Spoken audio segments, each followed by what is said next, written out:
বিজেপিতে তাপস রায়। ভোটের মুখে বিজেপিতে যোগদান করলেন তাপস রায়। ঘাসফুল থেকে পদ্ম শিবিরে তাপস রায়। সল্টলেকে বিজেপি অফিসে যোগদান করলেন তিনি। শুভেন্দু অধিকারী এবং সুকান্ত মজুমদারের নেতৃত্বে যোগদান করলেন তাপস রায়। সামনেই 2024-এর লোকসভা ভোট, সেই ভোটের মুখে বিজেপিতে তাপস রায়। ঘাসফুল থেকে পদ্ম শিবিরে যোগদান করলেন তিনি। সল্টলেকে বিজেপি অফিসে যোগদান।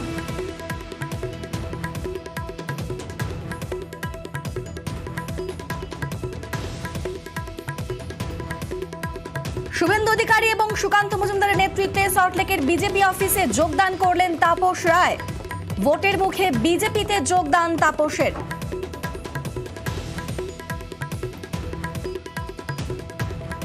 যোগদান করে তৃণমূলের বিরুদ্ধে তিনি ক্ষোভ উগড়ে দিলেন। সন্দেশখালী নিয়েও তিনি আজকে সরব হলেন। সন্দেশখালীতে যেভাবে শেখ শাহজাহান তার সমস্ত কর্মকাণ্ড চালিয়েছে, সেসব নিয়ে আজকে তিনি ক্ষোভ উগড়ে দিলেন।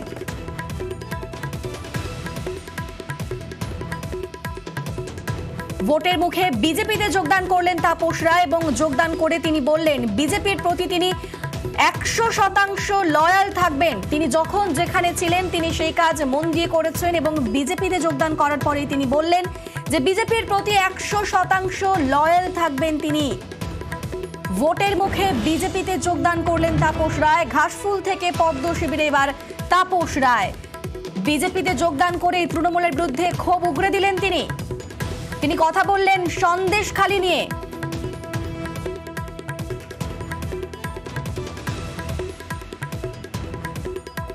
বাংলার যা চিত্র তা কেউ চায়নি, এমনটাই আগেও বলেছেন তাপস রায় এবং বিজেপিতে যোগদান করার পরেও তিনি ঠিক একই কথাই বললেন। কিছুক্ষণ আগেই সুকান্ত মজুমদার এবং শুভেন্দু অধিকারীর নেতৃত্বে বিজেপিতে যোগদান করলেন তাপস রায়। ঘাসফুল থেকে পদ্ম শিবিরে তাপস রায়।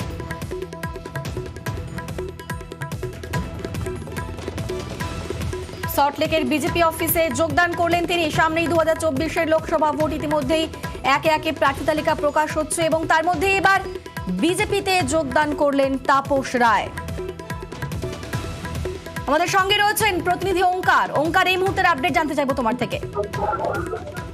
দেখো, তাপস রায় বরানগরের তৃণমূল কংগ্রেসের বিধায়ক ছিলেন তিনি এবং কিন্তু আজকে শুভেন্দু অধিকারী, সুকান্ত মজুমদারের উপস্থিতিতে এবং মঙ্গল পাণ্ডের উপস্থিতিতে তিনি আজকে ভারতীয় জনতা পার্টি যোগদান করলেন এবং তার যেটা বক্তব্য যে রাজ্যে এই মুহূর্তে অরাজকতা চলছে এবং সেই অরাজকতা যাতে সরিয়ে দেওয়া যায় সেই জন্য তিনি ভারতীয় জনতা পার্টি হাত ধরেছেন এবং তিনি ঘাসফুল ছেড়ে পদ্ম শিবিরে কিন্তু আজ থেকে যোগদান করলেন এবং তার যেটা বক্তব্য যে পার্টির প্রতি যে লয়্যালটি, সেই লয়্যালটি তিনি দেখাবেন। তিনি পার্টির প্রতি লয়াল থাকবেন এবং তাকে ভারতীয় জনতা পার্টি জেলা, প্রদেশ যে কোনো দায়িত্ব। তুমি আমাদের সঙ্গে থাকো, আমাদের সঙ্গে এই মুহূর্তে। আচ্ছা, তাপস রায় তিনি কি বলেছেন তার বক্তব্য একবার শোনাবো। আমি আজ থেকে বিজেপি পরিবারের এবং মোদিজি পরিবারের সদস্য হলাম।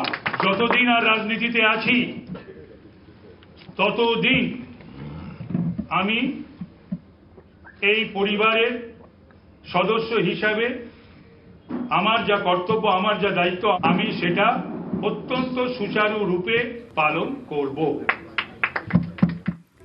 আমাদের সঙ্গে এই মুহূর্তে রয়েছেন তৃণমূল সাংসদ শান্তনু সেন। শান্তনু বাবু, আমরা দেখলাম একটু আগেই তাপস রায় তিনি বিজেপিতে যোগদান করলেন এবং যোগদান করেই তিনি কিন্তু তৃণমূলের বিরুদ্ধে সরব হলেন। সন্দেশখালী নিয়েও তিনি একাধিক মন্তব্য করলেন, কি বলবেন?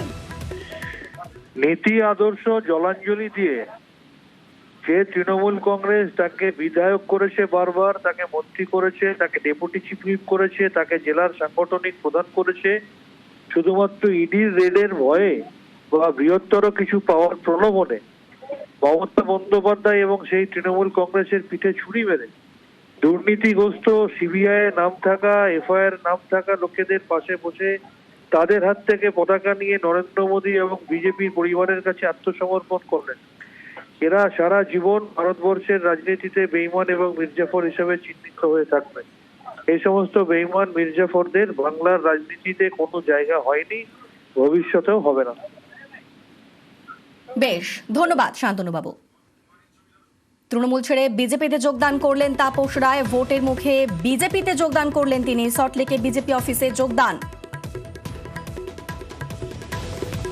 এবং তৃণমূল থেকে বিজেপিতে যোগদান করে তিনি যেমনটা বললেন যে তিনি বিজেপির প্রতি 100% লয়াল থাকবেন।